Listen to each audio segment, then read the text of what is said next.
Woke up after the first day of the airbag and I am pretty fresh, just like emotionally drained. My legs are rubber.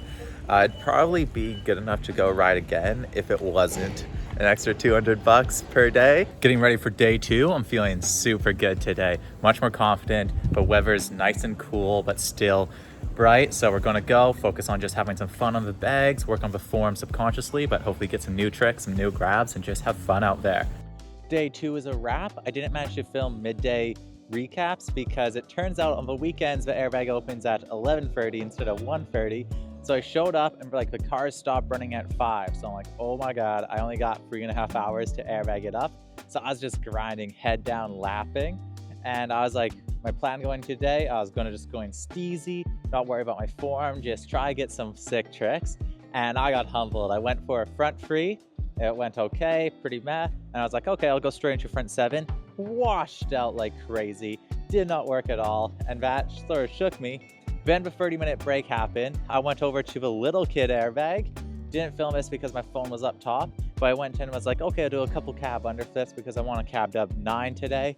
And then just almost ate shit on the in run in the air. It's hard riding those airbag switch for the first time. So that didn't go well.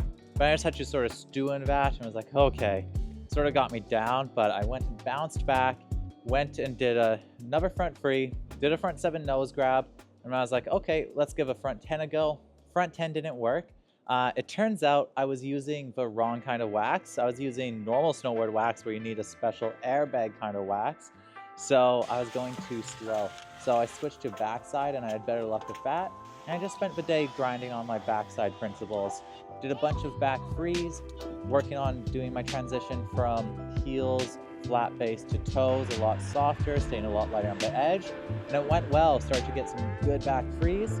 I started to get some really good back 7s and felt really steezy for melon grab, just building it up. And I was just focused on grinding the fundamentals.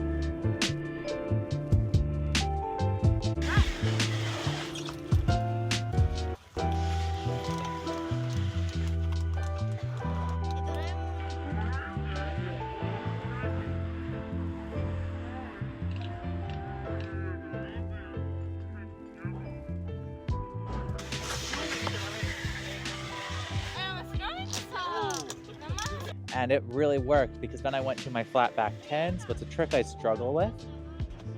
And they were going really well. I was feeling really good on the flat back 10s, throwing them nice, and then coming in and landing pretty decent, a little heel heavy still. I got to work on that. And I decided to go for the flat back 12. And in the air felt really good, saw the landing, went to stomp it. And then as I stomped it, I slammed my shoulder into the airbag and it clicked really bad.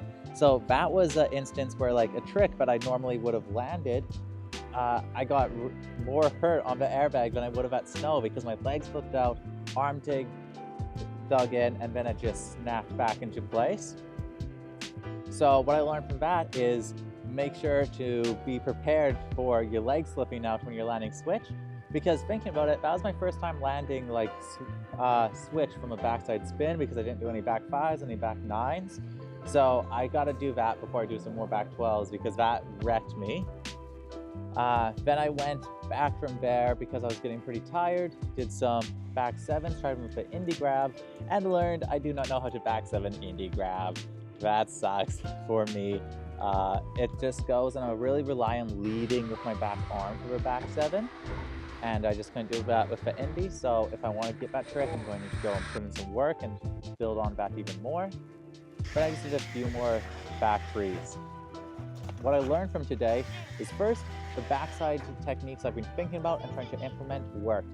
Going and doing my setup carve earlier and having a longer flat base transition really helped me go and stay light on my edge, open my hips, and get more rotation out of them, allowing me to generate a lot more power with a lot less drift.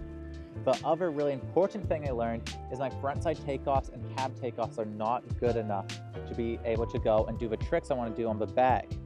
So what am I going to do about this? What I'm going to do about this is I'm going to go and instead of going straight to the big bag the next time I ride and trying to do some back 14s, back 16s maybe, Instead, I'm going to go and build up my frontside spins and my cab spins. So that way, when I go to a big bag, I'll be prepared and ready to do all my big tricks at once. I'm going to try to get my frontside takeoff a lot more like the one on the left. The guy on the left is a coach here, and he understands snowboarding at a very fundamental level. What's true for all the coaches here.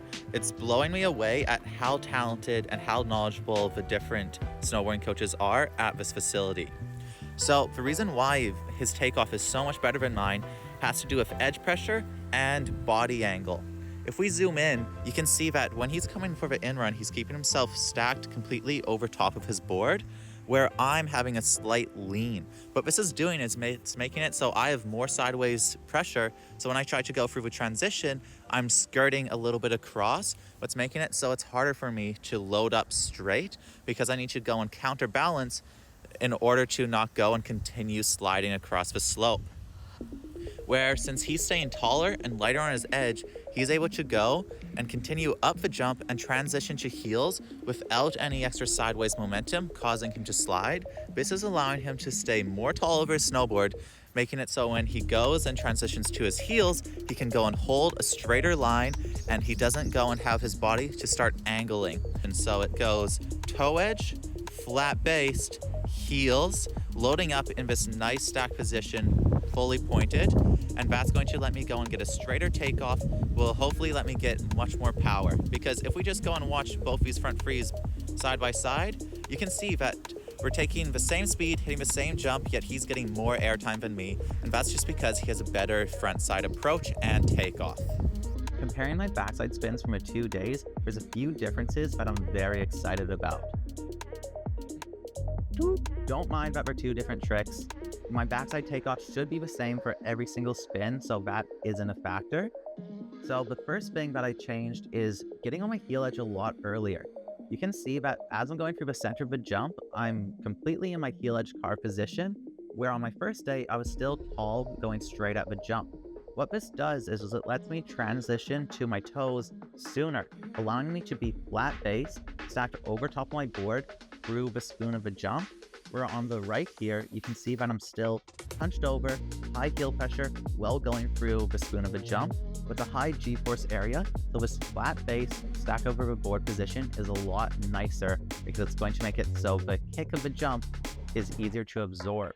It also lets me go and transition to my toes with less aggression, allowing me to stay taller over top of my board compared to the right.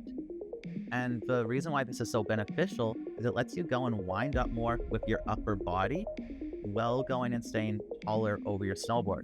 Where on the right here, you can see when I'm winding up, I'm starting to hunch forward. This has a really bad effect, putting my head position at the center of the jump, where on the left here, since I'm taller over the board, my head positioning is where I'm taking off, what is going to keep you a lot more stacked.